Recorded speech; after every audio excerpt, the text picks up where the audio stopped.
welcome. I've got Catherine here from CIT Solutions. Welcome to Studio PIEF. Wonderful. I'm so glad to be here. It's quite exciting, isn't it? Absolutely. New look this year. We've got a great team and a bit of a podcast action happening. It is really cool. Now tell me a bit about CIT Solutions. It is a collaborative partner of PIEF and also a training company based in Canberra, but we deliver training right across Australia. And training in what areas? What are your specialties and what can we expect? We are training people on contemporary skills, to deal with the change of the future.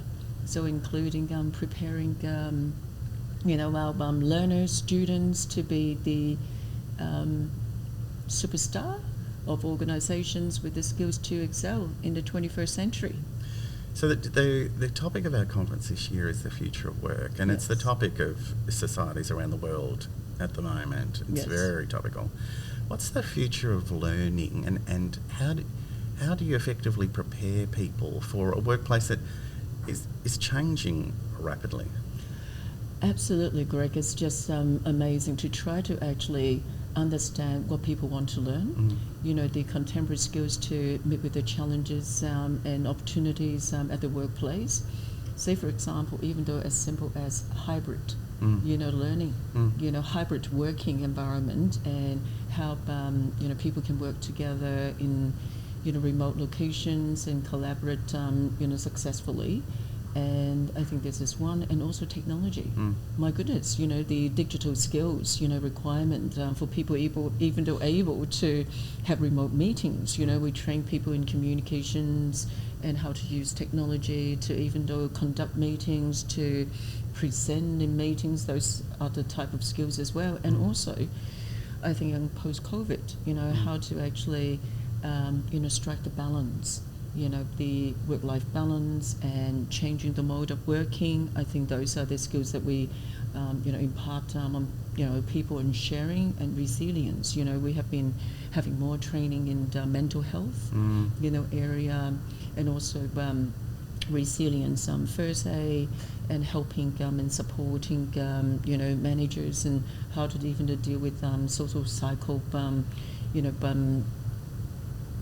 challenges and risk in the workplace. So it's very challenging at the moment in the workplace, and in particular for staff and and managers to navigate through this complex and fast-changing environment. Now, you mentioned a couple of changes that you've had to make to the syllabus to adapt to the changing nature of work, like resilience. What are some of the other changes to your curriculum that didn't exist 10 years ago? Yes. And then what I'll do is ask the next question is, what are the things that haven't changed that are so core to adapting very well to a workplace back then and still now? Yeah. I think, the things that haven't changed is the need for everyone to have strong emotional intelligence and also the, heighten the requirement and skills to for resilience. So I think those things is like, this is the fundamental there about the emotional intelligence, but then building upon it is how to actually navigate, the change of the environment. Like, can you imagine yourself or anyone working remotely prior to COVID? Not at all. This is changing. So those are what are the skills that we require, you and me, to adapt to this changing environment as well. And I think those are the things. And also, what are the things that has not, that we didn't need to do in a working, or in a training environment or learning environment is even though like the setup of the classroom. So now when we deliver the training, imagine that some of them want to do face-to-face and some of them want to do remotely. So the blended learning or hybrid learning is not what it used to be. It's like face-to-face simultaneously having people study remotely. We have got even the learners joining us from South Africa to a class, happened on Saturday morning when they have to wake up from a different time zone. Yeah, incredible. Yeah. I remember when I went to school in a very small country town, and we didn't have enough teachers to cover all subjects. So I did accounting by correspondence. So that was our blended learning. Our blended learning was we had a teacher that we could go to ask questions of when we needed to, and a package that came in the mail once a week with all our course materials. That was blended learning back then. Yes. Now we've got multinational, physical, remote, digital learning. Yes, and also online as well, you know, self-paced. It can be a combination of virtual delivery, face-to-face delivery at the same time, and then plus, you know, the online learning, self-paced. So it is pretty amazing. So, and what does that mean for the instructor? What does that mean for instructional design? That must have changed dramatically too. Yes, it has. You know, it's basically we have to look at how to, you know, break down the information in bite size. So for them to be able to absorb quickly and then chunk the things and also break out at the right time. And even though like managing, you know, the WebEx technology or Adobe Classroom to say how the presenter need to learn the new skill about breakout management of breakout rooms instead of saying, hey, let's go to that room. Well, let's go to that room. It's quite a different dynamic. We're going to a virtual room. Yes, exactly. And also AI as well. And I think with the change of time, people require things to happen quicker.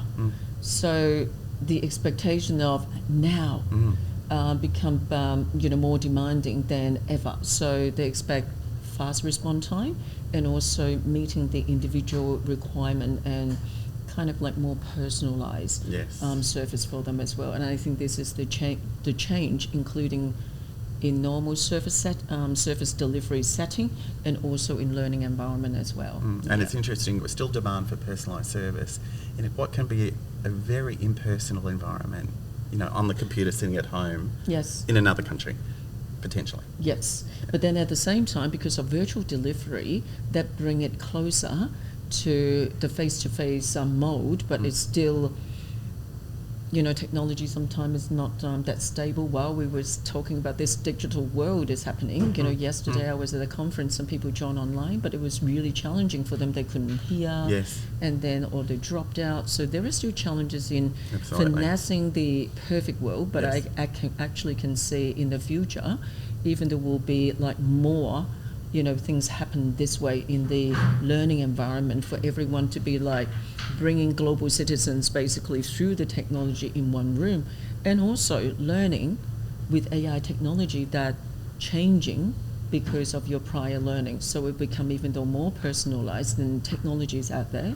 And at the moment it's quite expensive, but I think the pricing you know, will come down, and then more people will be adopting that. And then also that means individual expecting and say, hey, I already know so much about this topic. Don't waste my time for me to study from A to Z. I only need to study from L to Z. Or even though like not L to Z, I know, you know, PQ that, and then I can skip that as well. So I think those are the things that's happening out there, and then the expectation for learners to customize their learning, the speed to delivery, the way that they want to. I think that is what I can see in future in training. That would be that any training organizations, PIEF and CIT Solutions, that their partner need to be catered for this change for the future. So the future of training and the future of learning is quite an exciting one, obviously. Exactly. And also how the learning support the workplace to actually evolve with the new skills, resilience, well-being, hybrid working, speed and responsiveness of, you know, the customer-centric, and how to make strategy to actually cater for all these changes. That's brilliant. Thank you so much, Catherine. It was lovely to meet you, and thanks for coming into the studio. Yes, cool bananas. It's cool bananas. Thank you so much. Thank you, Greg.